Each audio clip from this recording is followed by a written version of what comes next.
I call Jim Allister. Thank you, Deputy Speaker. Deputy Speaker, debates such as this can sometimes be a bit dull and even boring, and so this one might have been. And then came along Miss Anderson and led us into the fantasy land of Irish unity. I just wonder, did she even read the first resolution? Because as you go through it, you cannot be but struck by the eye-watering figures that keep this place going. You come to a resource figure of £21 billion. Now, where does Miss Anderson think that figure came from? Venezuela? Maybe. That figure came from the benighted, much abused British Treasury. And of course, it's not the end of the story, because 21 billion is only the resource figure. To get the full spend in Northern Ireland, you have to add other things, like the capital figure. Indeed, as an aside, I would ask the Minister to remind us why we don't vote on the capital spend in these resolutions. But you have to add the capital spend, you have to add the accruing resources, you have to add things which are obliquely referenced but not emphatically in this document, like state pensions and judicial salaries. And I suggest that when you do that, you come to an annual spend in Northern Ireland of something of the order of £28 billion. But don't take it from me. Could I ask the Minister in his reply to tell us what is the total gross resource and gross capital spend in the years 2019-20 in Northern Ireland? And then let me ask, he who would have us in an all-Ireland republic, how he would ever hope to raise that money.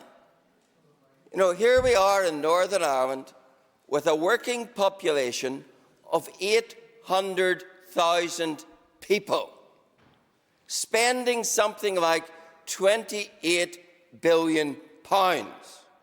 That's about £35,000 for every person that works in this province. Is that the level of Venezuelan tax we can expect in the utopia of an all-Ireland? Doesn't seem to worry Ms Anderson, clearly not the Minister, but that's reality. That's the real politique. And is he truly saying to us that his precious Irish Republic could afford any of that? When you look at the state of the Irish Republic, its homelessness, its housing crisis, all of those things, how would they ever hope to pay for any of this? Of course they wouldn't. Someone wanted to intervene. To the member for giving way. And given the national debt of the Irish Republic, given the utterances of the Irish Republic's Prime Minister about the recalibrated amount of money that the Irish Republic will have to find to pay into Europe because of our withdrawal and Her Majesty's Government no longer giving a contribution, would the member share with me that I was almost disappointed that the member for Foyle wouldn't take an intervention, especially when she had 4 minutes and 2 seconds left, to explain we don't need to hear from a university in Vancouver. We could have heard from the member, or indeed the members across the way, of the advantages to persuade us of a united Ireland. Sadly, there was no such giving way. Would the member agree?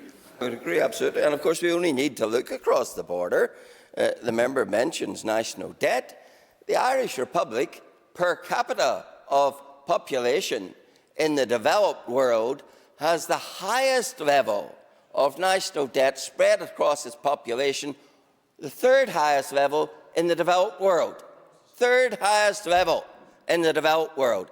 And that is the panacea for spend, spend, spend Sinn Féin, who never have enough, who always want to grab more, and then they say the answer lies in joining the half-bankrupt Irish Republic. Oh, indeed. The member opens up, I think, the opportunity for a motion to come forward to the House for a proper debate and discussion in relation to the benefits in all Ireland economy. But I just want to reassure him of one thing. We don't want to join 26 and 6 together to create what has been all the mistakes of the two states to date. We want a new beginning, and we want the members' involvement in that new beginning. But the member perhaps answer me this question. Where does the British Treasury get all this money from? They get it from taxpayers. And do people here pay taxes? Of course they do. Do corporations here pay taxes? Of course they do. Does industries out there pay taxes? Of course they do. And where do they all go? They go to the British Treasury. So the question is what the economy will look like in the future, not what it looks like now.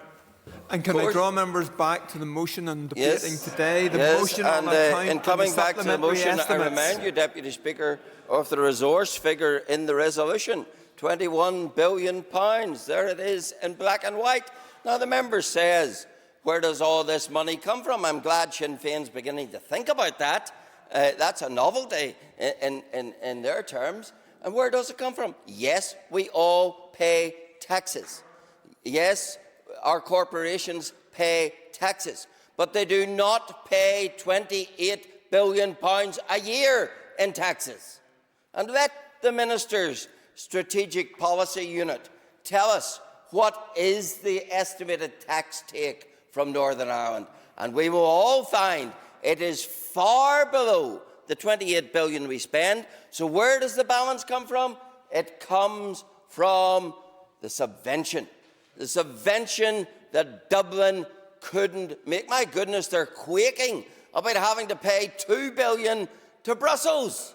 And here we have a subvention of the order of £10 billion and more to Northern Ireland. It is such fantasy politics that only someone of the calibre of Ms Anderson would even think this debate should go there. Yes. Thank the member for giving way, and much ado has been made about Brexit and its potential impact. But does he think it's quite interesting that unanimously a few weeks ago in this House we collectively voted to withhold consent for the Brexit bill? But not us all. Mrs Anderson, as a member of the European Parliament, voted for the Brexit bill. Does the member maybe want to give why he thinks that logic does not correspond in terms of this House? Members, I have indulged everyone quite enough. Can we come back to the motion being debated here today? Mr Allister. Well, Mr Deputy Speaker, you'd be pleased to know I couldn't possibly fathom or rationalise what Ms Anderson thinks. There are a number of other issues I want to raise about these estimates, but I think in truth I can't do them justice, but I will speak tomorrow in the budget debate and refer back, if I might, to some of the issues, some of the technical issues that are in this document, particularly as to whether or not the issue pertaining to the managing public money has been honoured in this document, particularly whether Appendix A2515 has been honoured in this document when it says there is a limit of £1.5 million a year on the, where you can rely entirely on the authority of the Budget Act to list matters, and why within this document there are matters as high as £400 million listed under the authority only of the Budget Act and the estimates. And there are issues there which are requiring answers, and I will pose those questions, if I might, tomorrow. Thank you. I call Jerry Carroll. Thanks, Mr Deputy Speaker. Let me begin by saying, obviously, it is the case that